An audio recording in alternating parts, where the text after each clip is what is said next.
Porque eu, o Senhor, teu Deus, te tomo pela mão direita e te digo: não temas, que eu te ajudo. Não temas, ó vermezinho de Jacó, povozinho de Israel. Eu te ajudo, diz o Senhor, e o teu Redentor é o Santo de Israel. Amém. Isaías 41, versos 13 e 14. Pois bem, nós... Aí, Natan, boa. Descobriu o que é? Foi... Depois vai dar jeito, benção. Então, mês de setembro é o mês de aniversário da igreja.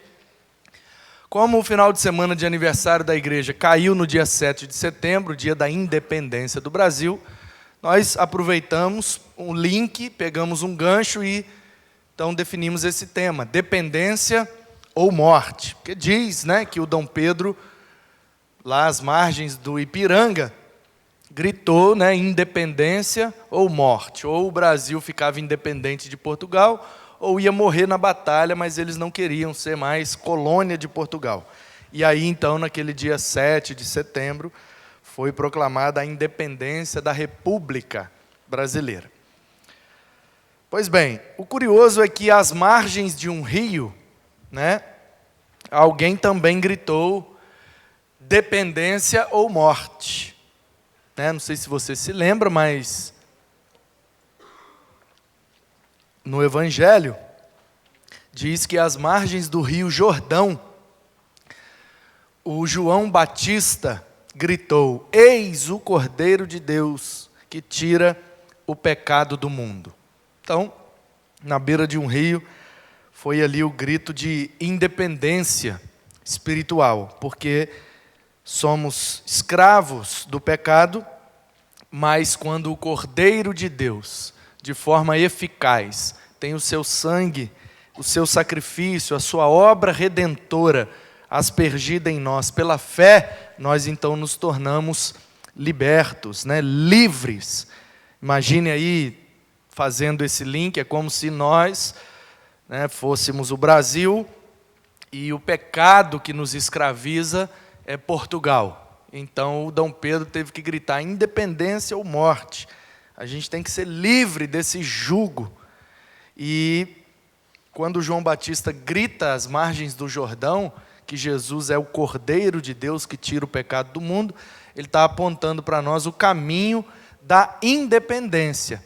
Independência do pecado, que só pode ser mantida pela dependência de Deus.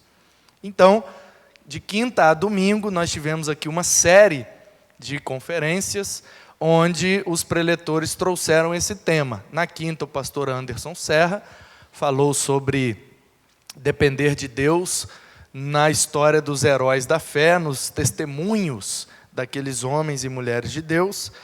O pastor Luiz falou sobre a batalha de Davi contra o Golias, e Davi dependeu de Deus, senão ele morria.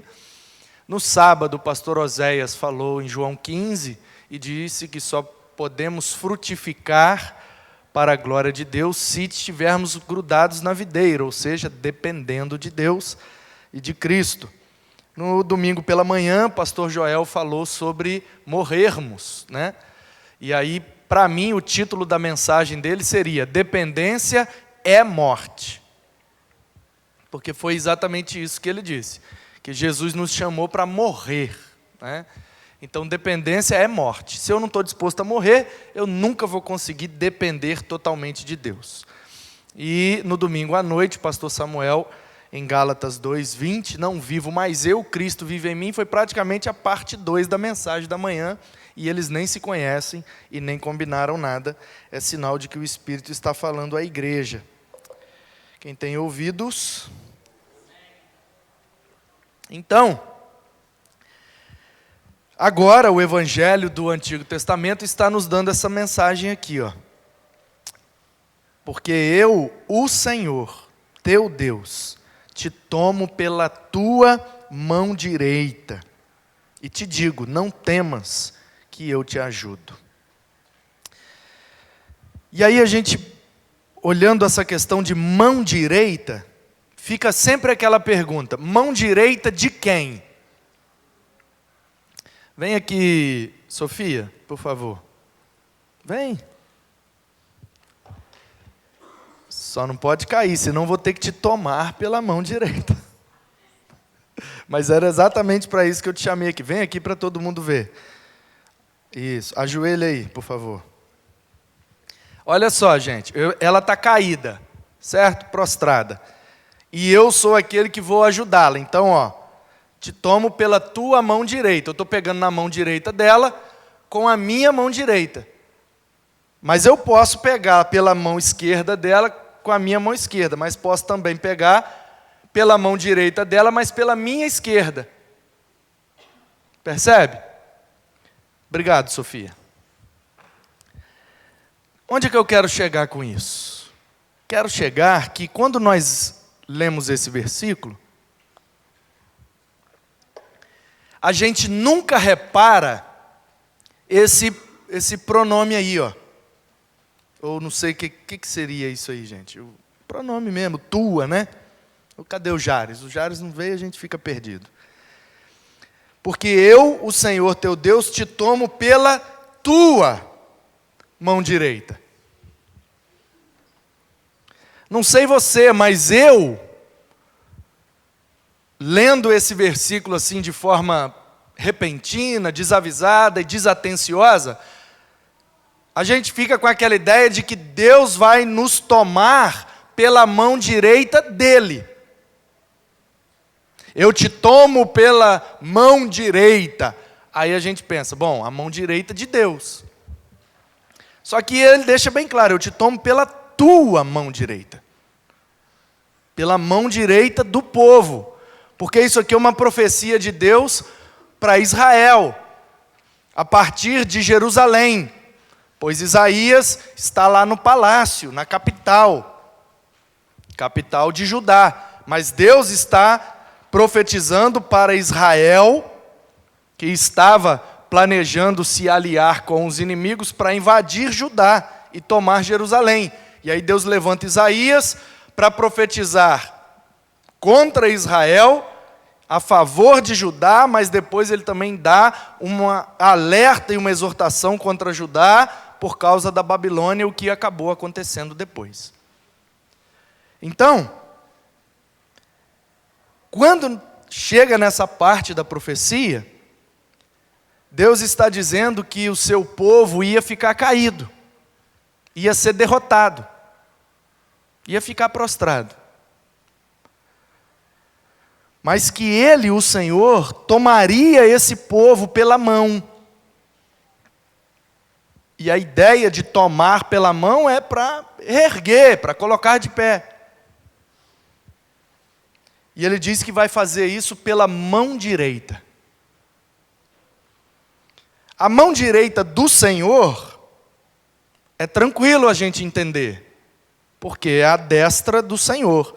O Isaías, ele profetiza de um palácio. O Isaías, ao que tudo parece em sua profecia, ele trabalha no palácio, ele convive no palácio, pela linguagem profética de monarquia que ele sempre usa, ele entende do assunto.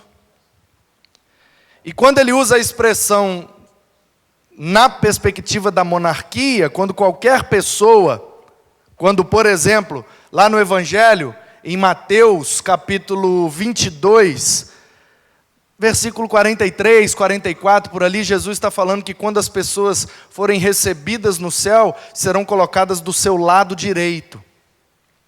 Também lá no Evangelho de Marcos, capítulo 16, versículo 18, 19, porque o Marcos 16, 15, ide e pregai, aquele que crer e for batizado será salvo, e aqueles que serão salvos serão recebidos e serão colocados à direita, à destra.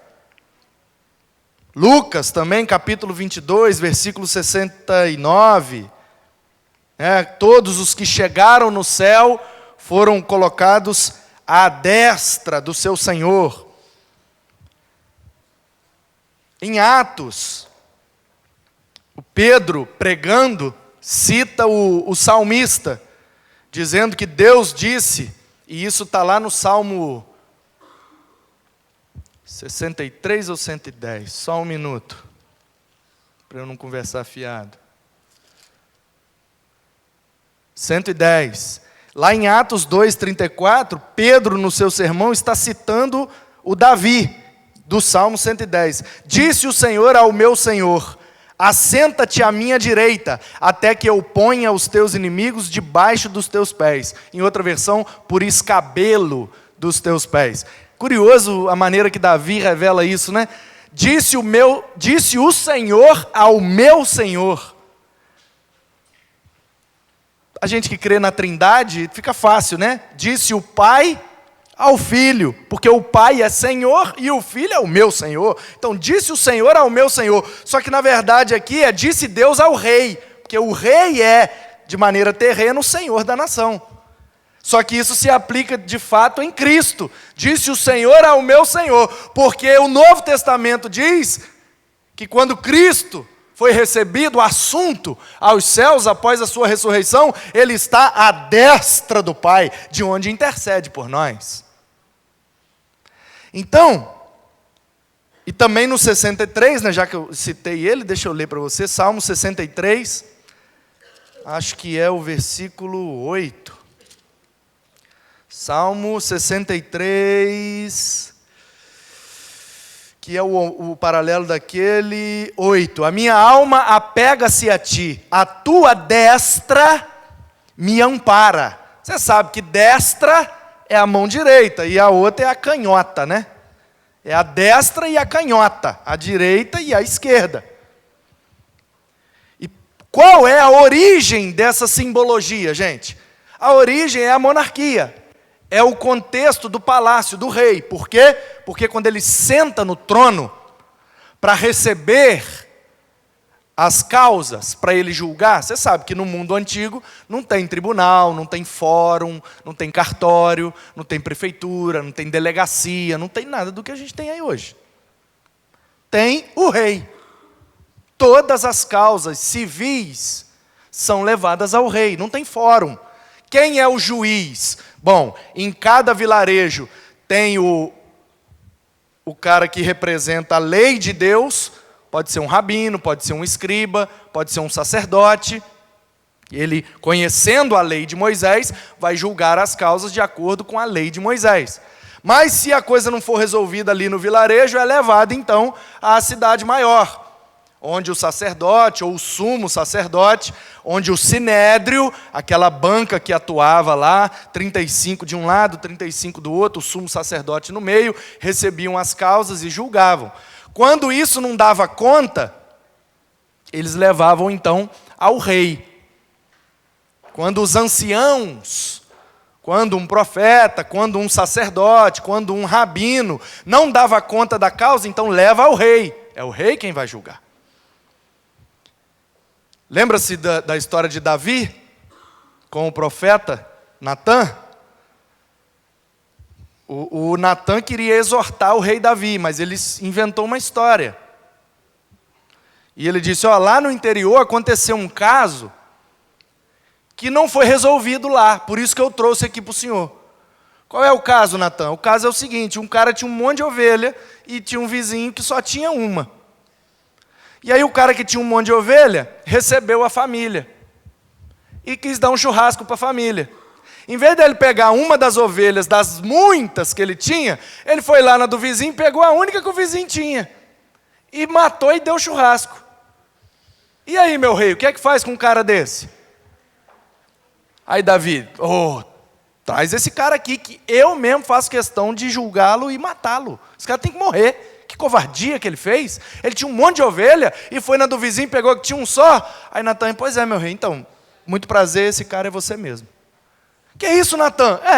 Você podia pegar a mulher que você quisesse em Israel. Por que você pegou a do Urias, que só tinha Batseba? Aí Davi, se conscientiza da besteira que fez, cai no chão e chora, mas não tem jeito, o menino morre. E ele então, como diz o texto, perde a alegria da salvação e clama ao Senhor por uma semana. chorando, pedindo a Deus que desse a ele de volta a alegria da salvação, porque, como ele diz na linguagem poética, os meus ossos se contorcem dentro de mim, e a língua se me apega à boca, e os meus inimigos me rodeiam, e ele está ali na angústia, sofrendo a sua dor, fazendo uma música, escrevendo uma letra de uma música de forma poética, e mal sabe ele que ele já estava profetizando o sofrimento de Cristo. Isso é outra conversa. O que eu quero que você entenda é que, na linguagem real, no contexto de monarquia, no simbolismo de um palácio, quando o rei senta no trono, ele chama algumas pessoas para ficar do seu lado direito. As pessoas que ficam do lado direito são as que vão ajudá-lo no julgamento. Caso ele tenha uma dúvida. O caso é de roubo. O roubo, como é que faz mesmo? Na lei de Moisés diz que quem roubar, aí ele consulta quem está do lado direito, são os consultores, é a ajuda, são os assessores do rei. E aí do seu lado esquerdo vão ficando aqueles que vão sendo condenados. Os que são absolvidos vão embora. Não tem problema nenhum, eu te absolvo, você não cometeu nenhum crime, pode ir embora. A pessoa vai embora, está livre. Fui levado ao rei e minha alma foi livrada da morte. Às vezes tem essa expressão lá no livro dos reis, das crônicas. Mas quando o cara é condenado, ele espera aí que nós vamos cumprir sua pena, mas antes tem que julgar os outros. Aí vai colocando do lado esquerdo. Talvez por isso, naquela parábola das ovelhas e dos bodes, lembra do evangelho? Jesus fala, as ovelhas eu vou pôr do lado direito, e os bodes eu vou pôr do lado esquerdo. O que é que ele está dizendo? Que lá no grande julgamento ele vai estar no trono. Os salvos do seu lado direito como seus assessores e os condenados do seu lado esquerdo para o lago de fogo. Portanto, essa ideia de mão direita, o lado direito, a destra de um rei tem essa simbologia de força, de poder, porque a mão direita é a que ataca. A mão esquerda defende, e a direita ataca. Geralmente, tem gente que é canhoto, mas a maioria é destro. Então, se o texto fosse, eu te tomo pela minha mão direita, estava fácil de entender. O que é que Deus está querendo dizer para o seu povo? Que quando o seu povo se sentir para baixo, menosprezado, caído, prostrado, derrotado, basta confiar que o Senhor vai estender a mão direita dele para puxar a gente. Pronto, fechou, fecha a Bíblia, glória a Deus, aleluia, e vamos embora. Só que o texto diz, eu te tomo pela tua mão direita. E aí ele chama no versículo 14 esse povo de vermezinho de Jacó. Povozinho de Israel. Você está lendo a mesma Bíblia aqui ou eu estou viajando aqui? É isso que a Bíblia diz? Que o povo de Deus é um verme. Um vermezinho. Bichinho. A minha versão está verme. Porque a palavra original lá é o verme mesmo. É aquele bichinho de goiaba. Porque na figura aqui, Deus está dizendo, os inimigos vão pisoteá-los. Os touros de Bazã. Na figura aqui está dizendo, os assírios vão invadir Israel e vão pisotear.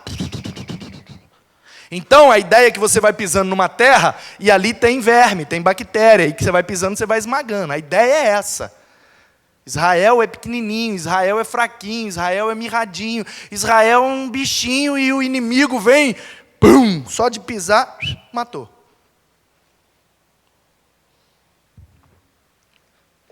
Mas Deus pega pesado com o povo, né? Onde já se viu? Eu acho que eu vou mandar um e-mail lá para o céu e vou pedir o Espírito Santo para trocar essa palavra aqui, que ela é muita afronta, né? O que vocês acham? Não é muita afronta chamar alguém de verme? De bichinho? Mas quando eu leio o texto, na perspectiva de que eu sou vermezinho de Jacó. Quem é Jacó? Jacó é o mentiroso, enganador, trapaceiro, infiel, ímpio. Vermezinho de Jacó. Aí vem agora o paralelismo para dizer a mesma coisa, só que antitético, com palavras que vão dar outro sentido. Vermezinho de Jacó, povozinho de Israel. O que era verme virou povo, o que era Jacó virou Israel. Quem já entendeu diz amém. É isso que Deus está fazendo. É isso que Deus está falando. A nossa natureza pecaminosa, a nossa carnalidade, a nossa humanidade, a nossa pecaminosidade, diante de Deus é um verme. É a Bíblia quem está dizendo, não é o seu pastor. O pastor pega pesado, não só estou expondo a Bíblia, porque a Bíblia pega pesado. Ou você não se lembra da vez que os discípulos reuniram e falaram assim, ô Jesus, olha só, o povo está tudo indo embora. Por quê? Porque o senhor pega pesado demais. Vocês não querem ir também não? Vocês conhecem essa parte da Bíblia, gente? Ou só eu que li? Hein? Conhece ou não? Eu vou embora que está pegando pesado demais. Vai com Deus. Se quiser eu te mando a figurinha. Eu tenho uma figurinha, senhor. Escrito, vai com Deus. Foi o que Jesus falou. Aí o Pedro, mas nós vamos para onde? Para onde vocês quiserem. Para onde vocês quiserem. Tem o Hilel, tem o Shammai, tem o Gamaliel, tem vários rabinos top aí em Jerusalém. Por que vocês estão andando atrás de mim? Porque só tu tens as palavras de vida eterna. Eu prefiro apanhar da verdade de Jesus e ser chamado por ele de verme, mas crer que apesar de ser um verme, de ser pecador, de ser Jacó, de ser um enganador, miserável vagabundo que eu sou, ele pela sua graça me transforma em povo e me chama de Israel. O povo que ele vai tomar pela mão direita, e não é a mão direita dele, é a mão direita do povo. Eu te tomo pela tua mão direita. E é aí que eu olhei e falei, Senhor, não estou entendendo. A mão direita do Senhor eu sei o que significa, é a destra do rei que defende com a esquerda, ataca com a direita, que bota os assessores do seu lado direito, representa poder, autoridade, assessoria, estamos juntos, fechamento, do direito é nós, o esquerdo não. Por isso, sabia disso? Abrindo um parênteses, aconteceu com meu avô, Olinto Metsabarba. Criança. Foi ser alfabetizado e ele era canhoto. Sabe o que fizeram com ele na escola? Amarraram a mão esquerda dele para trás e obrigavam ele a escrever com a direita. Porque existia, nos colégios cristãos de antigamente, a ideia bíblica de que a destra é de Deus, a canhota é do diabo, então ninguém pode escrever com a mão esquerda. Olha que doideira. Você vê que uma teologia ruim produz muitas atrocidades. E aí, meu avô tomou raiva da escola. Qualquer um tomaria, né? Ele era o único canhoto, todo mundo escrevendo bonitinho, e ele com a mão amarrada para trás, tendo que escrever com a outra mão, que ele não conseguia, a letra ficava feia, palmatória, botava a mão e pá, ajoelhado no milho. Aí vai estudar um cara desse? Vai gostar de estudar? Não vai. E aí, fecha o parênteses. Se o texto dissesse que a mão direita de Deus vai tomar nós, estava tranquilo, gente. O problema é que o texto diz que Deus vai tomar nós, o seu povo, pela nossa mão direita. Eu te tomo pela tua mão direita. Aí eu perguntei então para ele, Senhor, o que é a mão direita nossa? Aí ele me disse, já que mão direita simboliza poder, autoridade, assessoria, que está fechado com Deus, que vai ser honrado, exaltado, à destra, que sustenta, que apoia, que é força e poder. Qual é, Manu? Perguntou-me o Espírito de Deus. Qual é o ser humano que tem essas características? E aí eu disse, só tem um, Senhor, o teu Filho, o meu Senhor e Salvador Jesus Cristo. Ele falou, bingo, porque eu tomo o meu povo através do que o meu Filho fez. Por isso que eu vou tomar vocês pela tua mão direita. Ou seja, Jesus é a destra de Israel. Por isso que o Senhor pega por ele e agarrado nele vem todo mundo junto. Ao terceiro dia ele ressuscitou.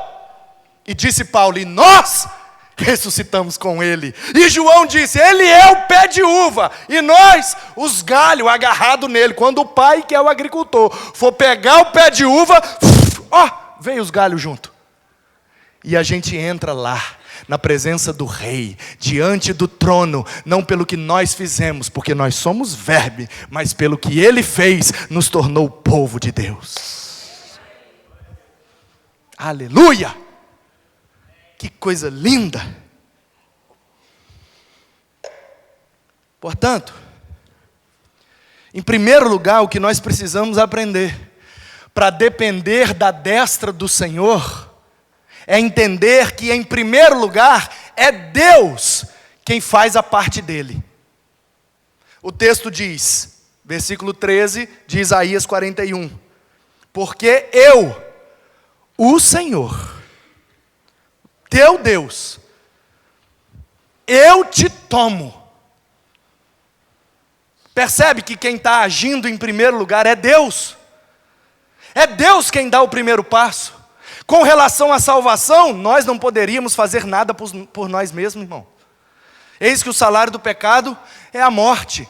Todos pecaram e estão separados, destituídos da glória de Deus. Como que nós voltaríamos para Deus se o Senhor não esticasse o seu braço redentor por nós? Portanto, para a nossa salvação, o Senhor é quem deu o primeiro passo. O povo diz aí, todas as religiões levam a Deus. Não, a minha religião não me leva para Deus. A minha religião diz que Deus é que veio até mim. Emanuel, Deus conosco, disse o Isaías. Eu não voltei para Deus, Deus é quem voltou para mim e disse, prostrado, caído, miserável, me dá sua mão direita. Senhor, não tenho nem mão mais, então eu vou botar o meu filho aí para servir como mão direita. Vai, meu filho, pega ele, e pela mão direita ele me puxa, porque não é por mim, é pelo que Jesus fez. Não é porque eu faço, é pelo que Ele faz. Porque dEle, por meio dEle e para Ele são todas as coisas.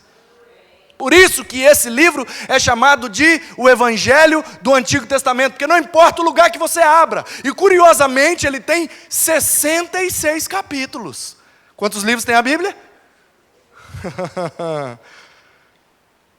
Então, meus queridos, o profeta Isaías, ele é chamado de um profeta messiânico. Por quê? Porque ele revela o Messias. Do capítulo 1 ao capítulo 66. Onde você abrir e ler, Jesus vai pular na sua beiça. Faz o teste. Chega lá na sua casa, abre em Isaías.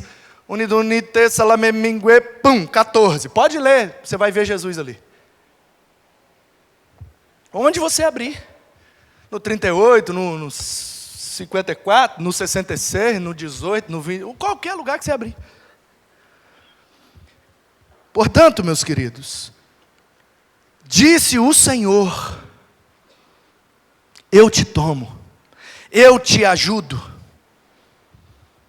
não temas, não temas, não temas. Portanto, se a parte de Deus é feita primeiro, porque só Ele poderia fazer, essa parte está feita. Deus estendeu o seu braço ao nosso favor. E ele diz: eu vou te pegar pela minha mão direita, através do sacrifício, da obra, do ministério, da morte, da ressurreição do meu filho, eu vou tomar você para mim. E o seu papel, a sua parte, é não ter medo. Portanto, Deus faz a parte dele, que é nos tomar pela mão. E nós temos que fazer a nossa parte. Segundo o versículo 13, parte B, não temas, eu te ajudo. Porque muitas vezes nós sentimos medo. Ai meu Deus, e agora? Ai meu Deus, e agora?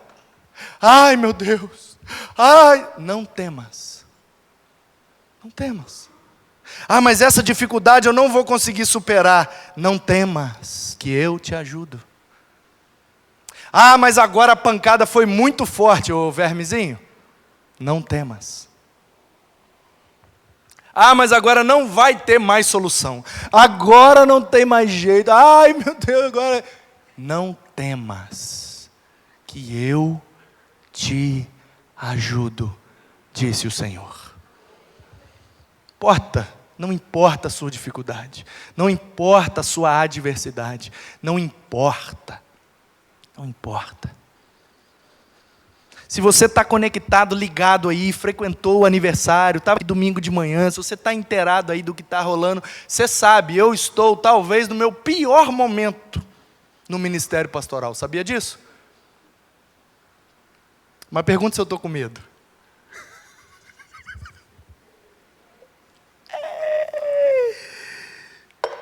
Quero é mais. Não temas! Você está em Deus? Você está agarrado na videira? Jesus é a sua mão direita? Jesus é a sua destra? O sacrifício de Cristo é quem te garante essa promessa? Então não tenha medo.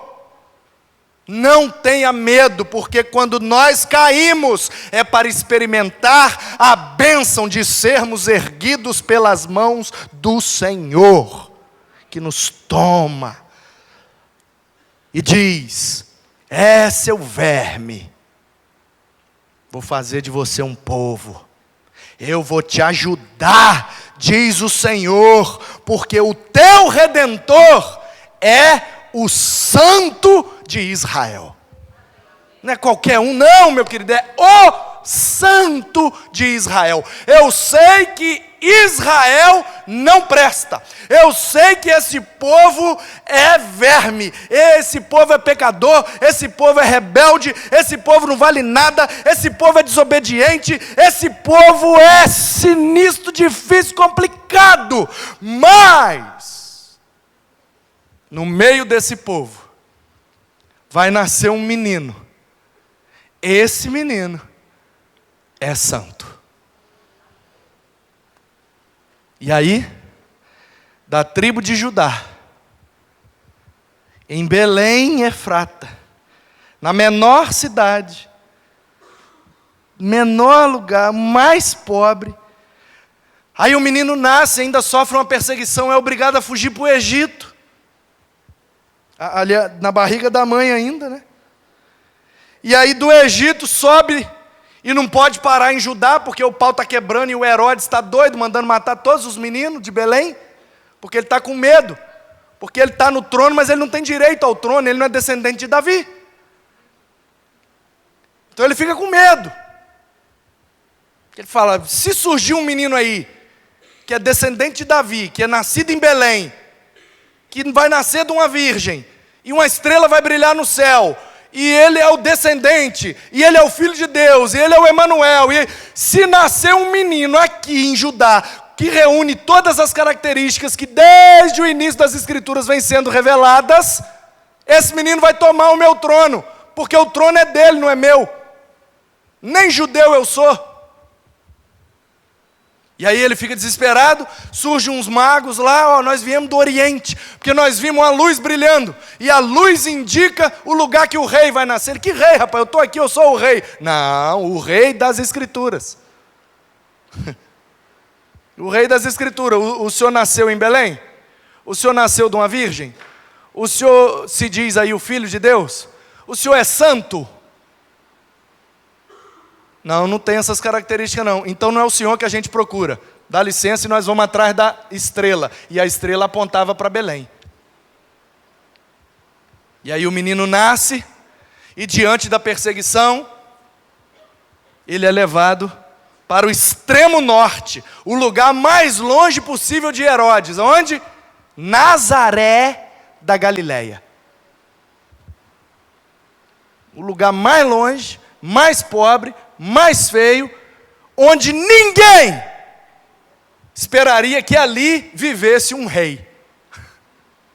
Tanto que quando ele aparece em Jerusalém, os caras perguntam, mas peraí, esse cara é o rei? Mas ele não é de Nazaré? Os caras, sim, é de Nazaré. Peraí, mas pode vir alguma coisa boa de Nazaré?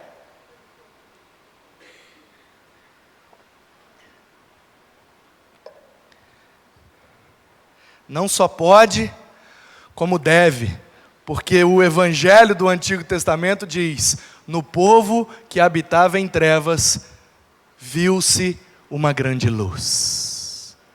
E a Galileia dos gentios foi agraciada com a presença do Salvador, o Santo de Israel. Deus faz a parte dele. Eu vou tomar você, por meio de Cristo, a nossa mão direita. Nós fazemos a nossa parte, que é não ter medo. Ele continua no trono, Ele continua no controle, Ele continua no governo, e o povo continua pertencendo a Ele. E eu te garanto, Ele está muito mais interessado em resolver o problema do que eu e todos vocês juntos. Porque Ele é o dono desse povo. Ele entregou o Filho dEle por esse povo. Ele é quem manda nesse povo. Ele governa todas as coisas para que esse povo, ao longo de toda a história da humanidade, seja redimido e levado à sua presença para habitar em sua destra, fiel. Portanto, meu querido, não temas. Não temas. Ele tem a maneira dEle de resolver os problemas. Às vezes, parece que Ele está deixando piorar, exatamente para quando acontecer do jeito dele, a gente olhar e falar, é só Ele que podia ter feito assim mesmo. Ou você não se lembra da história de Lázaro? E meu irmão está muito doente. E quando começa com essa tosse assim, ó, o cachorro aqui de casa morreu com essa tosse. Ih, rapaz, o Lázaro com essa tosse aí vai morrer. Chama Jesus. Ah, Jesus já foi embora, não é possível. Ai meu Deus, meu irmão vai morrer. Manda chamar ele, diz que ele foi para o outro lado. Chama ele. Tá bom, nós vamos lá dar o recado a ele. Jesus já está longe de Betânia, reunido com os seus discípulos. Chega o cara e fala, ô Jesus, as meninas mandou chamar o senhor de volta. Porque diz que o Lázaro está bem ruim, mas bem ruim mesmo. Está com aquela tosse que mata cachorro. Ah, então... fala que eu estou indo. E ele vai?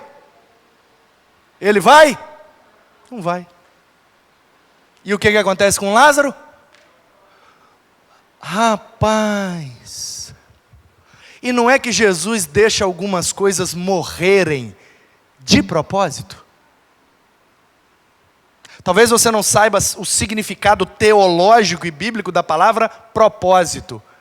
Então eu vou repetir para você, porque é nesse sentido que eu estou dizendo. Às vezes, Jesus deixa algumas coisas morrer de propósito. Porque quando Ele tem um propósito, todas as coisas cooperam para que o propósito dEle se cumpra, porque os planos dEle não podem ser frustrados. Qual era o propósito de Jesus? Ser reconhecido em Betânia como Messias, o enviado da parte de Deus para salvar a humanidade. Se você ler atentamente João 11, você vai ver que quando o cara dá a notícia e vai embora, Jesus fala, já estou indo. Ele vira para os discípulos, os caras falam com ele assim, ó, eu não vou não, eu não vou não, eu não vou não. Eu estou ilustrando essa história do lado de cá de propósito, por causa do ar. Entendeu como é que funciona? Às vezes você olha daí e fala, por que o pastor está em cima do teclado? Eu não estou entendendo. É porque eu que estou pregando tenho um propósito. Às vezes acontece assim, a gente olha e fala, eu não estou entendendo. É de propósito. E aí os caras falam, não vou não. Aí o Tomé. Você nunca reparou nessa história, porque você acha que o Tomé é incrédulo. Ah, porque ele pediu para ver, para crer, então ele é incrédulo. Você nunca leu João 11 atentamente? O Tomé diz assim, ainda que seja para morrer com o Senhor, eu vou. Por que o Tomé diz isso? Por que os 11 não estão querendo ir e o Tomé está querendo ir? Qual é o medo que assola os corações dos discípulos? Porque eles acabaram de passar em Betânia, e se você ler atentamente o texto, eles foram expulsos de lá a pedradas. Porque Jesus chegou na sinagoga e disse, ei, tudo bem aí, judeus? Aí os caras, tudo bem, eu sou o Messias. Sabe o Cristo? Sabe aquele que Isaías disse? Que ia ser trazido por Deus? Que o Espírito do Senhor estaria sobre ele para libertar os cativos e dar vista aos cegos? Então, sou eu. Os caras, você é doido, rapaz, isso é blasfêmia. Eu falo, não, é sério, eu nasci em Belém, de uma virgem, eu sou. Os caras, nada, sai fora, seu blasfêmio, pedra nele. Aí os caras saem correndo em pedrada, comendo, e Jesus vaza. É só você ler direitinho lá e conferir. Aí chega a notícia, os caras acabaram de fugir das pedras, eles vão querer voltar para lá? Não vou não. Aí o Tomé, você está me olhando com a cara de quem não está acreditando. Eu vou ler, vou. Versículo 16 de João 11. Confere aí. João 11, versículo 16. Achando que eu estou jogando conversa fora, gente? Então, Tomé, chamado Dídimo, porque Jesus bota apelido em todo mundo, tá? O Levi é Mateus, o Simão é Pedro, entendeu? O João é Bonerges, o Tomé é Dídimo. Jesus tem essas coisas para criar intimidade, aí chama uma pessoa assim, de um nome que só ele chama, entendeu? E ele falava para os caras, ô Tomé, já te disse hoje que você é o Dídimo? Disse aos condiscípulos, ou seja, os outros discípulos, vamos também nós para morrermos com ele. Esse Tomé crente você não conhece não, né? Você só conhece o incrédulo, né? Sabe por que a gente prefere o Tomé incrédulo do que o Tomé crente? Porque o incrédulo mostra para nós que nós também somos incrédulos. Então olha só, tá vendo? Entre os 12 de Jesus tinha o incrédulo. Então a minha incredulidade passa batido. Mas quando eu olho para o Tomé crentão aqui falando, vamos para morrer, é para morrer, tamo junto. Dependência ou morte? A gente fala, aí não, esse negócio de morrer aí na pedrada eu tô fora. Então eu prefiro o Tomé incrédulo, entendeu? Porque ele aplaca a minha consciência e refrigera a minha própria incredulidade. Nós somos assim mesmo. Versículo 17. Chegando Jesus encontrou Lázaro já sepultado havia 4 dias. Aí,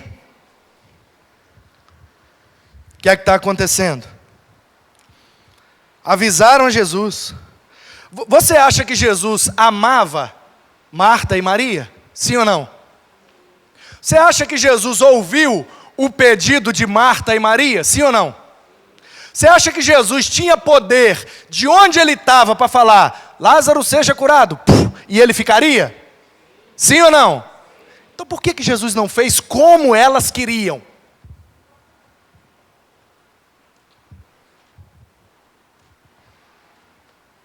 Porque nem sempre é do jeito que a gente quer ou do jeito que a gente pede. Às vezes, de propósito, Deus faz umas coisas diferentes. E a gente não entende. Ai, meu irmão morreu um dia. Ai, Jesus chega logo 2 dias. Ai, Jesus 3 dias. Ai, Jesus chega logo, porque só pode ressuscitar até o 3º dia. Ai, Jesus, se passar do 3º dia, 4 dias. Ah, agora nem adianta chegar mais, já tem 4 dias. Por que João faz questão de frisar? Já havia 4 dias. Porque na crendice judaica, até o 3º dia ressuscita. Depois do 3º não ressuscita mais. Aí Jesus, você está entendendo? Ele esperou de propósito. Por quê? Que ele queria mostrar para aquele povo que não importa as nossas crendices, quando ele tem um propósito, ele vai fazer para que somente ele seja glorificado. Ele vai fazer do jeito dele, no tempo dele, para que o propósito dele seja cumprido. Então Deus faz a parte dele, e nós temos que fazer a nossa. Qual é a nossa parte? Não temas. Não tenha medo. Tenha medo. Ah, eu vou estender a mão para Deus me pegar. Não, você não entendeu? Não é a sua mão. É Cristo. O que Deus usa para nos erguer é a nossa destra. E a nossa destra é o Cristo.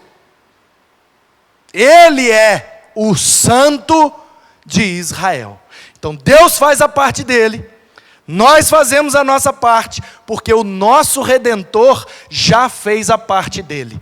Ele veio, nasceu de uma virgem em Belém, morou na Galileia, se manifestou e foi apresentado no templo com 8 dias, circuncidado para cumprir toda a lei. Ele aos 12 anos veio para o ritual do bar mitzvah, cumpriu a lei, deu aula para os mestres, deixou todo mundo de boca aberta, voltou para Nazaré e era-lhes submisso, obedeceu José e Maria, até que ele fez 30 anos.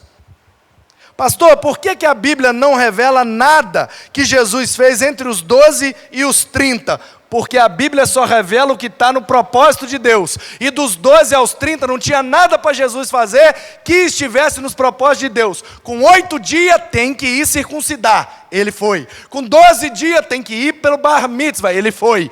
Agora, 12 anos, desculpa. Agora ele só vai poder entrar em ação com 30. Por quê? Porque com 30 anos o varão, o homem de Israel se torna adulto. E ele precisa se revelar como profeta, sacerdote e rei. Esse é o ministério tríplice de Jesus. E não poderia ser sacerdote com mais ou com menos, de 30 anos. Não poderia ser um rabino, um mestre, com menos de 30 anos. Porque não é homem ainda. Para o judeu é assim, de 0 a 12, criança. Com 12, passa pelo bar mitzvah, o ritual que torna o menino um filho da lei. Bar mitzvah, filho do mandamento. Bartimeu, é o filho do Timeu, não é o nome do cego não, tá? Bartimeu não é o nome do cego não. Ele era o filho do Timeu. O nome dele ninguém sabe. Bartimeu, filho do Timeu. Bar mitzvah, o filho do mandamento. Filho dos decretos, dos juízos, dos estatutos. Mitzvah. Então, até 12 anos é criança. Vai para a sinagoga para aprender a ler e escrever com o rabino usando o Salmo 119, que é a cartilhazinha do alfabeto, por isso que tem 176 versículos. 8 frases com cada uma das 22 letras. 22 vezes 8, 176. E aí ele aprendia a ler, aprendia a escrever, ia decorando a Torá, que são os 5 primeiros livros da Bíblia, a lei de Moisés. E aí quando ele fazia 12 anos, ele vai no templo, celebra o bar mitzvah, agora diante dos homens de Judá, de Israel, seja lá qual tempo que for, ele agora é conhecido como um filho do mandamento. Ele ainda não é homem, de forma civil. Perante a sociedade, ele agora é um mancebo, de 12 a 30, mancebo, jovem. Mas ele já tem a obrigação de cumprir a lei. Ele já tem que guardar o sábado, ele já tem que fazer a Páscoa, ele já tem que cumprir o decálogo. Agora ele não é criança mais. Tem que cumprir a lei. Mas civilmente, para assumir a posição de adulto na sociedade, ele ainda não é de maior. De maior. Só é de maior aos 30. Entendeu? Lá em Israel.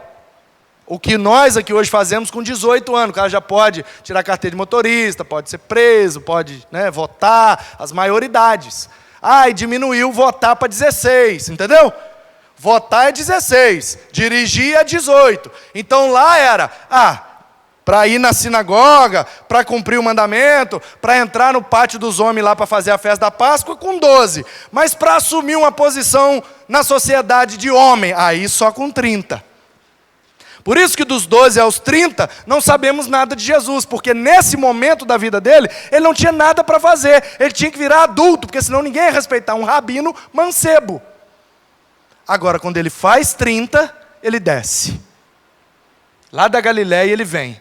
E o primo dele, sabia que o João, o Batista, Batista não é o sobrenome do João não, tá gente? É o apelido dele, porque ele mergulhava as pessoas. E baptizo é mergulho, então ele baptizava, ele mergulhava. Ele está lá dentro do rio e raça de víbora, seu bando de cobra. Esse João pega pesado, esse Batista, né? Pega pesado, né?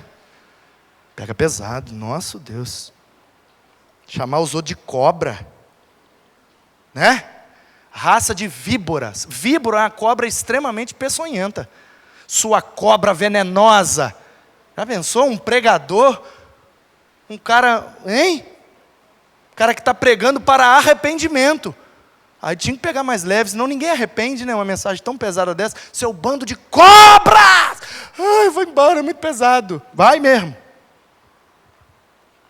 Que está só começando. Suas cobras! Uns fugiam. Esse cara é maluco. Olha lá, ele é doido. Ele usa roupa de camelo e come gafanhoto e bebe mel. Maluco. Só uns doidos para ter coragem, na frente das cobras, de chamar de cobra. Por isso que de vez em quando Deus levanta. Uns doidos assim, ó. Fala, meu filho. Pois é. A voz que clama no deserto. Ele perdeu a cabeça, você sabe, né? Que o rei mandou chamar, e chegou lá e falou, você é pecador, verme, cobra, venenosa. O cara, você sabe quem eu sou? Sei, verme, cobra, venenosa. Raça de víbora, arrependa-se. Quem te ensinou a fugir da ira vindoura? Esse cara é muito abusado, corta a cabeça dele. Cortou a cabeça dele, mas continuou sendo verme e foi queimar no inferno. E o João Batista está lá na glória. Porque na ressurreição, cabeça de volta e está tudo resolvido. Porque profeta não tem medo de perder a cabeça, tem medo de perder o propósito e a vocação que Deus levantou ele para fazer. Tem que ter convicção. Mas eu vou cortar a sua cabeça. Corta! Corta! Vai cortar, que diz que quando corta, trava, né? Fica do jeito que for. Quando for cortar, me avisa que eu vou rir. E vai ficar cortado, mas vai ficar rindo. Rindo, porque sofrer com o Senhor é um privilégio. Eu prefiro estar numa masmorra com Cristo do que num palácio sem Ele. Raça de víboras. Quem vos ensinou a fugir da ira vindoura? Quem pode fugir da ira de Deus, irmão? Você pode fugir de um pastor, você pode fugir de um pregador, você pode fugir de uma igreja, mas da ira de Deus, ninguém foge! E Ele é onipresente, Ele é onisciente, Ele está lendo todas as conversas de WhatsApp, Ele está ouvindo todas as fofocas, e Ele há de julgar com retidão e justiça. Aleluia! Ele é Deus e não dorme. O guarda de Israel não tira nenhum cochilo. Louvado seja Deus. E no fim, a verdade triunfará. Talvez você não conheça essas palavras porque você nunca leu Irli Carnes, a história do cristianismo. Eu acabei de citar frases de Martinho Lutero ao ser excluído da igreja. Portanto, João Batista está lá batizando. E aí de repente vem um menino lá. veio andando lá de Nazaré. Imagina o quanto ele não estava sujo, suado, cansado. E chegou na beira daquele rio. E o João está lá, tibuf, suas cobras, venenosa, se arrependa. E vem dar um mergulho aqui para mostrar que vocês querem ser lavados e regenerados, mudar de vida, parar com isso, seus fariseus miserável, se arrependa. De repente ele olha e fala, não acredito. E aí todo mundo meu primo, ei gente. Aí ele para, ele está sentando o bambu, suas cobras, arrepende, seus vermes, sentando a marreta. De repente ele muda, ele vê Jesus e, eis o Cordeiro de Deus, que tira o pecado do mundo. Mateus capítulo 3, agora eu estou no versículo 11.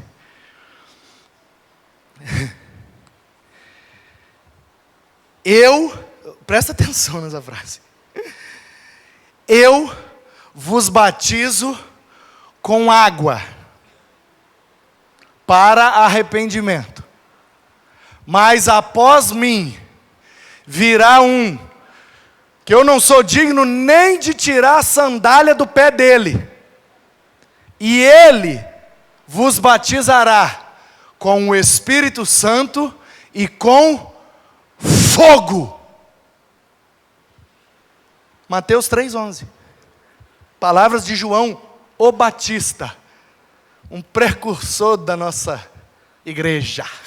Nossa igreja não chama Batista por causa dele, é porque nós imitamos o que ele fazia no Jordão.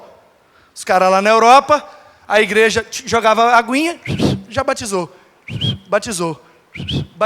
Aí uma turma leu a Bíblia, no original, no grego, e falou, aqui está baptizo. Essa palavra aqui é mergulho. Isso aqui não é um mergulho. Ei, nada de aguinha, bora pro rio. Você aceita Jesus? Aceita. Arrepende sua cobra. Então vem. Tibuf. Arrepende sua cobra. Tibuf. Aí a turma da aguinha chegou lá e falou, o que vocês estão fazendo aí?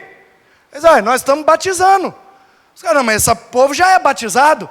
Não, é aguinha. O que é batismo? Os caras, não, mas eles já são batizados, já são até membros da igreja, o nome deles está lá. Não, o verdadeiro batismo é agora, querido. Pela fé, pelo arrependimento, com pública profissão de fé e tibum, mergulhando. Aí a turma, seus rebatizadores. Então vocês são os rebatizadores, né? Pega a turma que já estava batizada e batiza de novo. Por isso que eles receberam o apelido de anabatistas, que batiza de novo. Era um apelido pejorativo, de perseguição a um grupo de crente que queria voltar à essência. Deixa, e daqui a pouco eles desistem. E aí a coisa foi crescendo, e o cara queria mais de Deus, e mais de Deus, e mais de Deus, e mais de Deus, e a coisa foi crescendo, e veio a reforma protestante, e daqui a pouco pipoca lá na Suíça, e pipoca na Alemanha, e pipoca não sei aonde, e vai pipocando na Alemanha para todo lado. De repente na Inglaterra os caras, ei! O nosso rei aí saiu da igreja da aguinha, mas continua jogando aguinha. Ei, lembra dos caras lá que davam um tibum na galera? Então, o certo é o tibum. Bora dar um tibum? Bora. Aí um fez com o outro. John Smith e Thomas Helvis. Ou Helvis, sei lá como é que pronuncia aquela miséria. O cara falou, bora mergulhar? O cara falou, bora. Então eu te mergulho. Pluf. Aí o outro, opa, agora que eu estou mergulhado, eu te mergulho. Pluf. Um mergulhou, o outro falou, começou agora a igreja Baptista. Por isso que tinha esse nome, porque é a igreja dos que mergulha. E aí estamos nós aqui, 200 anos depois, louvado seja Deus, aleluia. Então, a precursão, o início desse movimento de mergulhar as pessoas mediante o arrependimento foi do João Batista. Por isso nós recebemos esse apelido. E por que é que o João batizou Jesus? Porque ele é o nosso Redentor. Ele é o Santo de Israel. Ele fez a parte dele. O Pai fez a sua parte. Nós fazemos a nossa parte. E Jesus fez a parte dele, quando ele cumpriu todas as promessas a seu respeito nele mesmo. E quando ele chega lá, o primo dele diz: não, Jesus, nada disso. Porque eu batizo aqui para arrependimento. Você não tem do que se arrepender. Por isso que ele é o santo de Israel. Ele não tem do que se arrepender, ele não tem pecado. Porque o batismo ali simboliza morte para o pecado, uma nova vida em Cristo. Vai embora. Era verme, agora é povo. Era Jacó, agora é Israel. Aí Jesus chega lá e o cara: não, mas você não é um verme. Mas você não é uma cobra. Mas você não é peçonhento. Como é que eu vou batizar você? Aí Jesus responde da seguinte maneira: convém que se cumpra toda justiça. Aí a gente fala: não, Jesus batizou para dar exemplo. Também, vírgula. Por que que Jesus batizou, gente? Porque Ele é o santo de Israel. Ele é o nosso Redentor. Porque esse mesmo profeta disse assim, ó: todos os nossos pecados, as nossas enfermidades, o castigo que nos traz a paz, estava sobre Ele. Quando Jesus, é porque espiritualmente não dá para ver. E o João não tinha a espiritualidade necessária para ver. Mas quando Jesus chega na beira do Jordão, quem olha carnalmente para ele está de boa aqui, ó, roupão, sandália, todo empoeirado. E aí, meu primo, dá um mergulho aí. Ninguém está vendo nada. Mas espiritualmente ele está assim, ó.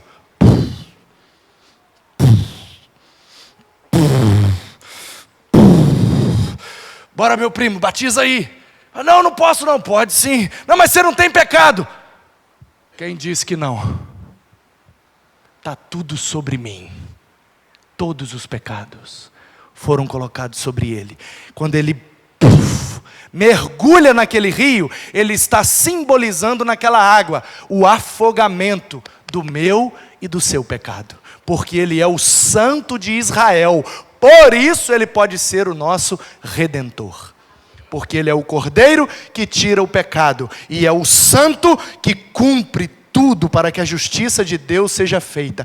Ele é a destra fiel. Ele é aquele que nasceu, cresceu, viveu, morreu e ressuscitou de forma santa, perfeita, imaculada. O sacrifício que Deus aceitou, a oferta pacífica que Deus aceitou pela sua graça contra a ira que tinha contra nós.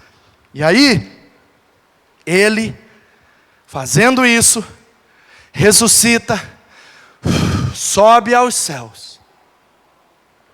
Atos capítulo 1. E os discípulos ficam boquiabertos assim, olhando. Ai, que calor, vem ar-condicionado. E Jesus subindo, e eles, meu Deus, e agora? Ele foi embora. Aí quando eles viram assim, tem 2 homens de branco. 2 anjos? Talvez. Aí eles tomam um susto. Ô, rapaz, o que vocês estão fazendo aí? Não, nós estamos vendo aqui as bobeiras de vocês aí. Que eu fico imaginando os anjos olhando nós, fazendo nossas besteiras, gente. Já imaginou? As besteiras que a gente faz? As coisas que a gente arruma, e os anjos olhando e falando, aí eles morrendo de rir, às vezes fazendo, meu Deus, Senhor, calma aí, esse povo. Aí eu fico vendo eu pegando e falando, não, porque Deus, aí eles olhando, sabe nada esse menino aí.